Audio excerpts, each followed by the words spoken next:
তথা মৌলভীবাজার জেলার ব্যতিক্রমী আয়োজন ওয়ারিস আলী স্পোর্টস সেন্টারের শুভ উদ্বোধনী অনুষ্ঠানের সুযোগ্য সভাপতি, প্রধান অতিথি, বিশেষ অতিথিবৃন্দ এবং মঞ্চের সম্মুখে উপস্থিত বড়লেখার ক্রীড়াঙ্গনের সম্মানিত নেতৃবৃন্দ, শুভাকাঙ্ক্ষীবৃন্দ, সকলকে আমি দুটি কথা বলার পূর্বে আমার অন্তঃস্থল থেকে বড়লেখা ক্রিকেটার্স অ্যাসোসিয়েশনের পক্ষ থেকে কৃতজ্ঞতা জানাচ্ছি। পাশাপাশি আপনার এখানে শ্রদ্ধাভাজন জনাব আমির স্যার রয়েছেন। আপনারা অনেকে জানেন দক্ষিণবাগ ফুটবল একাডেমি আমি সভাপতি হিসাবে যাত্রা শুরু করেছিলাম।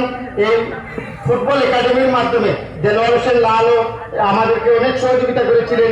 আমরা জেলা পর্যায়ে, বিভাগীয় পর্যায়ে বাছাই করবে আমাদের অনেক ফুটবলারকে তৈরি করতে সহযোগিতা করেছিলাম। আর পরবর্তীতে এখনো সদ্য আমির স্যার সহ ওনাদের পরামর্শে আমরা